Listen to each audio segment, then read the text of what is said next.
Yo les bros, bienvenue sur Spatule Bro, je suis le chef et on se retrouve pour notre seconde petite review du second épisode de la nouvelle série HBO. Produit dérivé, spin-off devrais-je dire plutôt, de Game of Thrones, voire même préquel de Game of Thrones. Je parle bien sûr de House of the Dragon, parce que je parle bien anglais, t'as vu? Alors, un second épisode moins, comment dire, moins brutal que le premier, mais quand même tout aussi intéressant à bien des points. Bon déjà, je tiens à préciser que, je tiens à le dire, que à force de me taper toutes les séries de merde Disney+, voir un truc bien écrit, bien produit, bien joué, ça fait plaisir.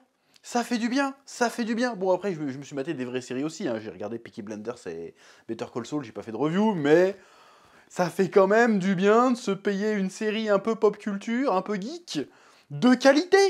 Parce que bordel de merde, quand on voit ce qu'il y a à côté, mais il n'y a pas photo, ça va rouler sur le game, c'est obligé. Alors je sais qu'il y avait une inquiétude parmi les fans et beaucoup de gens disaient ouais la hype est passée, la saison 8 de Game of Thrones a niqué la hype.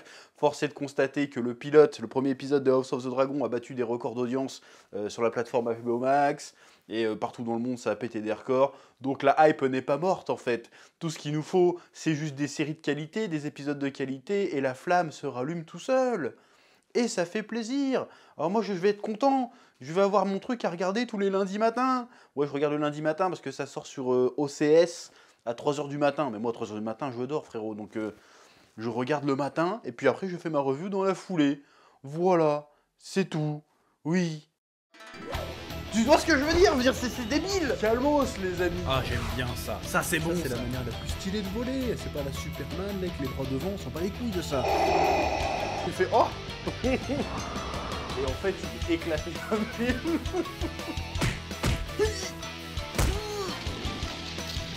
Je sais pas ce qui m'a pris là. Là, j'ai craqué.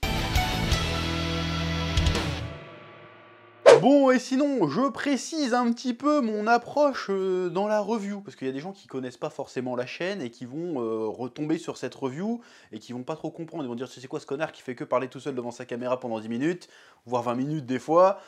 J'explique ma démarche. Alors moi, je suis pas le mec qui va aller voir tous les easter eggs, tout le machin, qui va t'expliquer le lore et le machin. Parce que en vrai, j'ai autre chose à foutre. C'est pas ce qui m'intéresse quand je regarde une série. C'est intéressant, il y en a qui font ça très bien et c'est cool.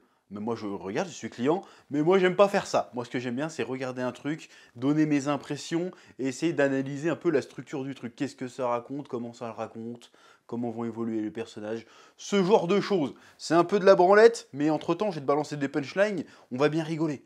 Donc c'est un peu le concept de cette chaîne, c'est des reviews où on analyse, on réfléchit, mais en même temps on se marre. Ben oui. Alors, comme je le disais en préambule, j'ai beaucoup aimé cet épisode parce que en fait, on est en plein Game of Thrones, encore une fois, c'est ce que je disais pour le premier épisode. On est en plein Game of Thrones, mais on est sur du Game of Thrones différent. Pas seulement parce que ça se passe à une autre époque, mais parce que ça aborde les mêmes thématiques, mais ça le fait de manière différente. Ça, j'aime beaucoup déjà. Aussi, oui, j'ai pas parlé du nouveau générique, c'est le truc qu'on attendait. Parce que le premier épisode, on n'a pas eu d'opening. J'ai envie de te dire, ouais, je parle d'opening comme si je parlais d'animé, mais finalement, c'est la même chose. On n'avait pas eu l'opening. C'est rare, en fait, même dans les séries, d'habitude, dans le premier épisode, t'as l'opening, tu vois. Là, dans le premier épisode, t'avais pas l'opening. C'était vraiment un délire animé. Parce que dans les animés, pour ceux qui connaissent pas, parce que je sais qu'il y en a qui regardent pas forcément des animés sur cette chaîne, normalement, dans les premiers épisodes d'un animé, t'as l'opening, soit l'opening, tu l'as simplement en ending, c'est-à-dire en générique de fin, soit tu l'as pas du tout, et puis tu l'as seulement au deuxième épisode. Et bah là, on a eu pareil. Et je suis un peu déçu de cet opening, en vrai, parce que ce générique, ouais, je suis un peu déçu de ce générique, parce que la musique, c'est la même que Game of Thrones, quoi. J'aurais été... Il y a peut-être quelques variations, je suis pas assez mélomane pour m'être rendu compte des variations, mais je trouve que c'est dommage d'avoir pas osé un nouveau générique. Alors bien sûr, visuellement c'est nouveau, mais encore une fois, j'ai trouvé ça moins stylé, moins mystérieux. Je saurais pas dire pourquoi, je trouvais le côté rivière de sang qui se déverse dans toute la carte de Westeros, plus ou moins si j'ai bien compris, avec encore une fois le côté les bastions qui s'allument, qui se déploient au fur et à mesure qu'on avance sur la map. Bon, c'est une idée directement reprise du premier opening. Ouais, je reste sur opening, je m'en bats les couilles. Le premier opening Game of Thrones. Mais je trouve que le premier opening Game of Thrones faisait un peu plus ésotérique, un peu plus mystérieux, un peu plus mystique.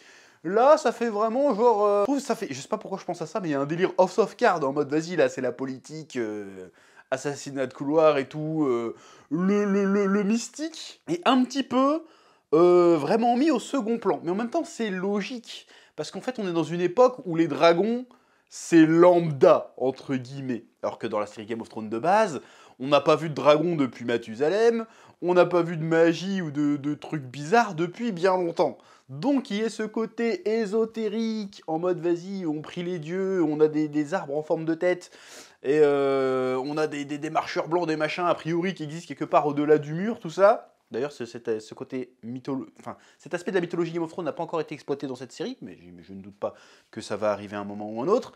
Il y avait un côté, ok, là c'est du médiéval, mais t'inquiète frérot, derrière il y a quand même du mystique, de l'ésotérique, du fantastique. Et là, on n'a pas cette impression-là, et on l'a pas non plus, du coup, pour le coup, dans le générique. Alors que dans le générique d'avant, ce que je disais, il y avait le côté « Ah, qu'est-ce que c'est ?» et tout, voilà. Mais bon, à part ça, c'est la musique de Game of Thrones. Ça met dans l'ambiance, mais je trouve que visuellement, c'est un peu moins joli. J'ai l'impression qu'ils ont voulu en faire trop. Tu sais, t'as des passages, ça passe dans le sang et tout, en mode GoPro et tout, point de vue subjectif, avec des bruitages, des... Ah, je trouve qu'ils ont voulu en faire un peu trop, et du coup, ça... Ils en ont fait plus, ils ont confondu le plus avec le mieux, je trouve. Et c'est dommage que ça soit un peu trop terre-à-terre. Il manque le côté ésotérique pour moi, même si, comme je viens de te le dire, finalement, ça fait sens pour l'instant avec la série. Ouais, je suis chiant, mais voilà. Oui. Bon, ensuite, concernant l'épisode, on poursuit cette intrigue. On pensait que l'histoire de la succession était plus ou moins réglée, en mode, ouais, maintenant, ça va être Rhaenyra, la successrice, je veux dire, l'héritière du roi. Et force est de constater qu'en fait, la meuf, elle a le statut, mais elle n'a pas le respect qui va avec. C'est-à-dire qu'à un moment donné, bon, t'as vu l'épisode, hein, à un moment donné, il y a le conseil restreint. Elle dit, bah, on n'a qu'à envoyer les dragons. On fait, bon, fais-la sortir, là. On parle pas de vaisselle, là. Va. Je résume, mais c'est un peu ça quand même. Vas-y, vire la branleuse de là, on n'a pas besoin de son avis. Alors que ce qu'elle a dit était pertinent, tu vois. Donc c'est-à-dire qu'en fait la meuf elle continue à servir le vin comme avant, c'est-à-dire que elle a le statut sans réellement avoir le statut parce que tout le monde sait de toute façon le gars il va se remarier, il va avoir un autre gosse à un moment donné, c'était genre pour faire chier son frère, en fait tu sers à rien en fait en réalité. Et je trouvais ça intéressant parce que quand tu mets ça en parallèle avec le frère, comment il s'appelle, Daemon, tu te rends compte que les deux ont les mêmes soucis, c'est que les deux veulent devenir les héritiers légitimes, même si au début je pensais que la Rhaenyra voulait pas trop faire ça, mais apparemment ça lui tient à cœur d'être reconnu comme héritière légitime maintenant apparemment. Les deux en fait ne sont pas... Ils ont le statut sans avoir le respect qui va avec, sans avoir la reconnaissance en fait. Et tu te rends compte qu'un statut, un roi ou un héritier, ou même une personne qui a le pouvoir, qui a juste le pouvoir, sans réellement l'incarner et sans avoir incarné le pouvoir dans les yeux des autres, de ses sujets, n'a pas réellement de pouvoir et n'est pas vraiment respecté. Et ne sont que des marionnettes, que des mecs un peu vides.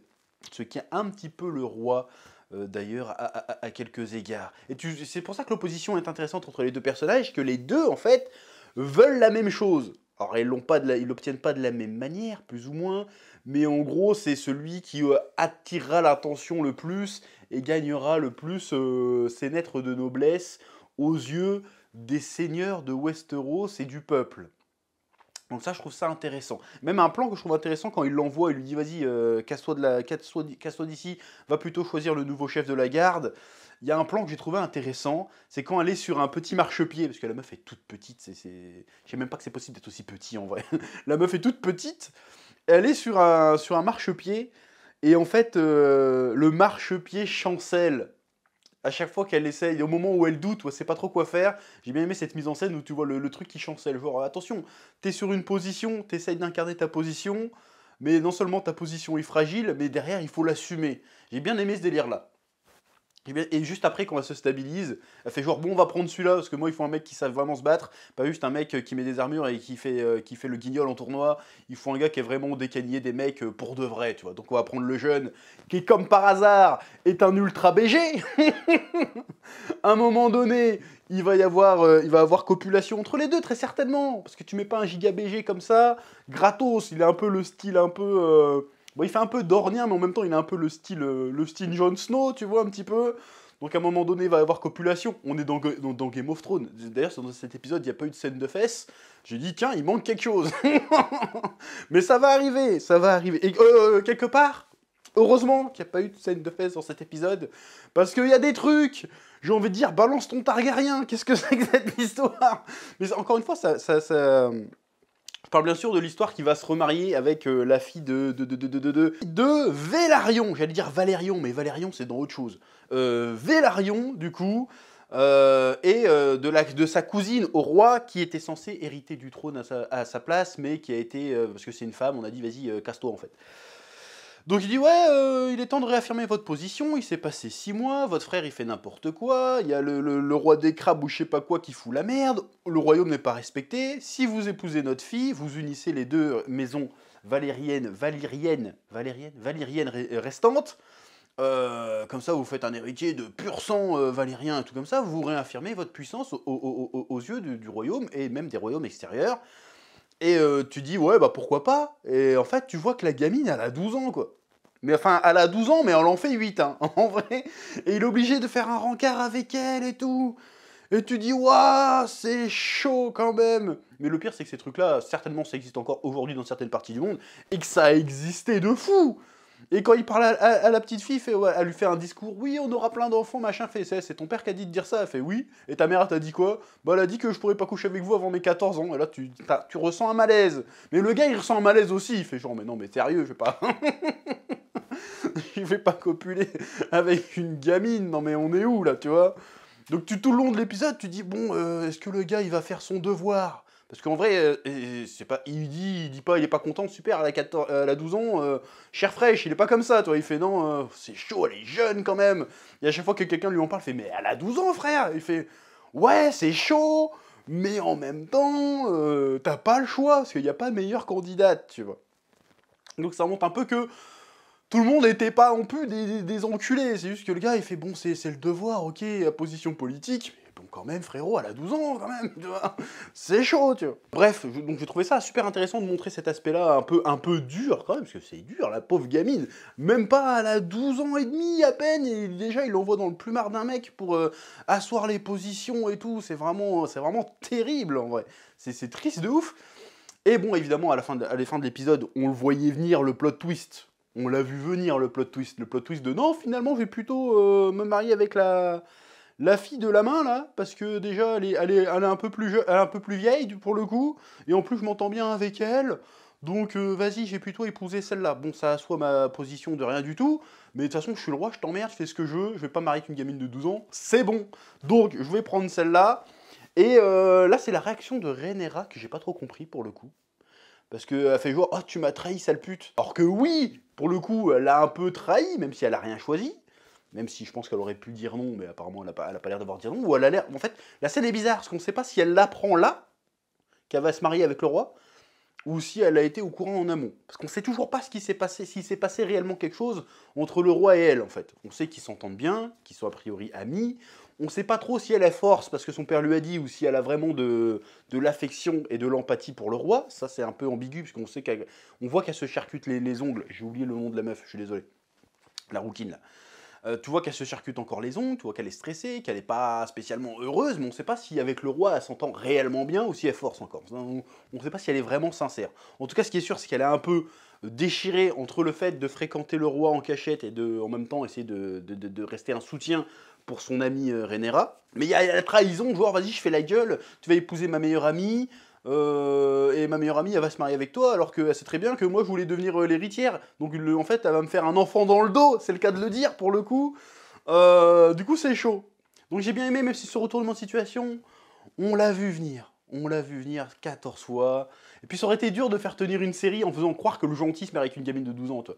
Quand c'était un méchant dans la première saison, dans les premières séries de Game of Thrones, quand t'avais le vieux d'Harry Potter là, qui était un vieux vicelard et qui tenait le truc avec... Ah, comment ça s'appelle? Tu sais, pour traverser la rivière, là. Bon, là, tu voyais qu'il devait avoir des... Il se marie avec des gamines de 13 ans en mode, elle est bien fraîche, tu vois. Parce que c'était un méchant, tu vois, mais le gentil, le roi bon. Parce que le roi est censé être gentil. Parce que jusqu'à présent, tous les Targaryens qu'on a eu dans l'univers Game of Thrones, c'était des fils de pute. Daenerys compris, d'ailleurs. Hein. Vu comment elle a tourné à la fin, là. Et là, on a un roi qui est un Targaryen, mais qui a l'air gentil. D'ailleurs, il passe pour un faible, tellement il est gentil. Donc ça aurait pas marché, tu dis, je vais pas épouser une gamine de 12 ans, ça va, quoi. Faut arrêter. Faut arrêter le délire, tu vois. Donc c'était un gentil, donc c'était pas possible qu'il fasse ça, tu vois. Donc je suis très curieux de voir comment toutes ces relations vont évoluer entre elles. Il y a un petit côté amour, gloire et beauté derrière quand même, en mode oh, machin épousé bidule alors que c'était ma pote, machin, trahison. Donc j'ai bien aimé, les intrigues de couloir sont plutôt bien menées. C'est pas du déjà vu, encore une fois, c'est ça que j'aime bien, parce que ça aurait pu faire les mêmes trucs qu'avant. Là non, ils prennent des directions qui ne sont certes pas opposées, mais qui sont au moins différentes sur cette histoire de succession, sur aussi les états d'âme du roi, qui a pas envie de se remarier, mais qui le fait par devoir, et qui a peur de blesser sa fille. Et finalement, sa fille lui fait non, mais t'inquiète, je sais que c'est ton devoir en tant que roi, et je sais très bien que t'aimais ma mère et tout, y a pas de souci, tu peux te remarier. Mais finalement, quand il se remarie, et qu'il se remarie avec sa meilleure pote, bah elle est quand même pas contente. J'aime bien ces ambiguïtés-là, j'ai trouvé ça stylé. Alors évidemment, il y a aussi la fameuse scène à Père Dragon, où Daemon, il va piquer... bon ça, ils n'ont pas montré la scène, où il a piqué l'œuf qui était destiné à Bellone, le bébé qui est mort dans l'épisode 1. Et là, tu sentais qu'il y avait une petite tension, genre les gars à la main qui arrivent, ouais, tu vas rendre l'œuf et tu vas arrêter tes conneries, tu vas renvoyer ta pute chez elle. Et tu vas quitter les lieux parce que cette île, elle n'est pas destinée. Normalement, c'est l'héritier qui doit régner sur ce coin-là en attendant de prendre le vrai trône. Donc casse-toi de là. Et ça commence à dégainer les épées et tout en mode vas-y, on va se friter. Il y a le dragon 1 qui arrive, les autres ils se chient dessus. Et là, à ce moment-là, tu te l'attendais aussi. T'entends les deux autres battements d'ailes, et puis boum, t'as Rhaenyra qui arrive avec son dragon, dont j'ai oublié le nom, mais qui a l'air un peu plus gros que l'autre. Et là, duel de dragon, et elle arrive, elle pose ses couilles, si je puis dire, en mode, en fait, je suis l'héritière, j'ai des dragons, donc calmez-vous quand même. Donc là, je viens de vous sauver tous la miche, de régler le problème, de confronter droit dans les yeux mon oncle en disant, tu veux me buter ? Vas-y frérot, vas-y frérot. Là, je l'ai un peu senti, un peu en mode Vin Diesel dans Fast and Furious 5, quand il y a The Rock qui arrive à Rio, je crois que c'est dans 5 qui sont à Rio, et il fait qu'est-ce qui m'empêche de t'arrêter? Il fait ici c'est le Brésil. Elle a fait un peu ça. Vas-y, fume-moi, tu vas voir si t'as les couilles de me fumer. Donc j'ai trouvé cette opposition, cette scène un peu badass et cette opposition un peu cool. Et encore une fois, ça montre que finalement le démon, il est ambitieux, certes, mais c'est un peu une attention noire, tu vois. Il a fait genre, ouais, je me marie demain, ma femme, elle est enceinte, même si c'est une ancienne pute, je m'en bats les couilles. En fait, c'est du mytho. Il a fait ça exprès pour attirer l'attention. Genre, il voulait juste énerver les gens. Juste, hey, j'existe, les frérots, m'oubliez pas, je vais te provoquer jusqu'à que tu me reconnaisses pour avoir ton attention. Si je peux pas avoir ton attention dans le respect, c'est-à-dire genre tu me considères vraiment, eh ben j'aurai ton attention ou l'intention du monde dans le sens inverse, en mode j'ai pas le droit d'être un gentil, eh ben je vais devenir un bâtard, y a pas de problème. Donc je trouve ça intéressant et que parallèlement, comme je le disais un peu plus tôt, sa nièce c'est un peu pareil, c'est que la meuf aussi elle veut attirer l'attention, elle veut le respect, donc là elle quelque part elle a réussi à le gagner un petit peu plus en réglant cette histoire. Mais en même temps, l'autre, il a eu un peu aussi son effet, il a réussi à attirer l'attention. Donc j'aime bien quand les adversaires ont le même objectif, et bah, c'est logique en même temps que les adversaires ont le même objectif, mais qui ont un peu les mêmes problématiques, les mêmes enjeux. Au-delà de leur objectif, ce qui est important, c'est les enjeux. Et je trouve que les enjeux sont plutôt bien menés pour l'instant dans ces 2 premiers épisodes. Bon, après, il y a l'histoire avec la pute qui est un peu bizarre. En fait, j'ai l'impression que le démon, il a été chercher la pute. Enfin, je l'appelle la pute, j'ai oublié son nom, je suis désolé, mais factuellement, c'est une pute, donc c'est pas méprisant de dire ça. Cette prostituée, cette courtisane, et elle a fait, ouais, mais moi, en fait, je suis venu avec toi parce que je voulais me libérer de la peur, me sentais en sécurité, tu vois, genre, t'es un Targaryen, tranquille, il m'arrivera rien, mais en fait, tu te sers de moi pour énerver le roi, c'est sûr qu'il s'il me met la main dessus, il va me fumer, tu vois. Et lui fait dire, mais non, t'inquiète. Et là que tu comprends aussi, enfin c'est comme ça que j'ai compris la scène, c'est que le démon, en fait, il aime pas spécialement la courtisane. Il s'est dit, tiens, je vais la sortir de son... Comment on dit? Je vais la sortir du bordel, comme ça, à ses yeux, je serai un sauveur, je serai un héros, si tu veux. C'est-à-dire que j'aurai la reconnaissance au moins de quelqu'un. Voilà. Je trouvais ça plutôt intéressant comme construction de personnage.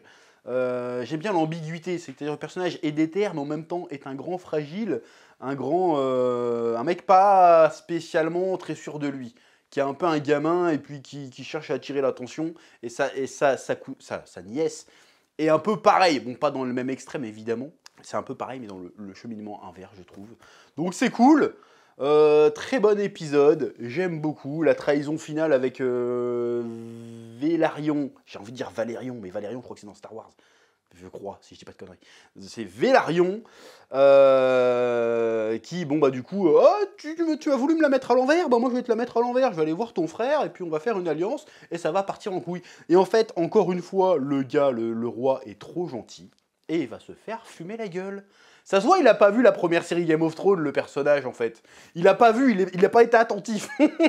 Parce que s'il aurait vu la série, il se serait dit, putain, faut que j'arrête d'être Charlie Ingalls, là, faut un peu serrer la vis. Bah là, il va s'en rendre compte un peu trop tard, le bâtard. Je pense que, déjà, tu sens que il y a quelqu'un qui a dû l'empoisonner, parce que tu vois, il s'était coupé dans l'épisode d'avant sur un truc, et ça doit être une écaille de lépreux, là, tu sais, qu'il y avait à Valyria, là. J'ai oublié comment les hommes de pierre, ça doit être ça, parce que son doigt il est en train de machin, dans son dos il a déjà des cloques. Je me demande qui c'est qui a été planqué des écailles pour le fumer. Je pense que c'est ça qui s'est passé. Est-ce que c'est le frérot qui a fait ça? Est-ce que c'est la main? Parce que la main elle est pas nette non plus. Hein. La main est pas nette non plus. En fait personne n'est net. Donc qui c'est qui a voulu le niquer? Je suis très curieux de voir ça. Bref, un très bon épisode, de très bons enjeux, de très bons personnages, une réalisation plutôt sympa, même si la scène de Père Dragon était un petit peu pas ouf niveau CGI, en vrai. Ça sentait le fond vert à 3 km, quoi. Quand tu vois le fond vert, tu sais instinctivement qu'il y a un fond vert, mais quand tu le vois, c'est jamais ouf. Surtout comme une série comme ça, a priori, il y a du budget, tu vois. Bon, bref. Mais à part ça, très bon épisode, je n'ai pas boudé mon plaisir, j'ai vraiment kiffé. Donc j'ai envie de dire vivement lundi prochain. Pour un prochain épisode, en espérant vous retrouver et éventuellement sur cette chaîne pour en discuter avec moi. Comme d'habitude, vous pouvez mettre en commentaire ce que vous avez pensé de cette review, ce que vous avez pensé de cet épisode, et même si j'ai oublié de parler de certains trucs, n'hésitez pas à balancer, il n'y a pas de souci. Je vous souhaite la bonne vie, comme dirait l'autre, que la passion vous guide, et à la semaine prochaine. Ouais.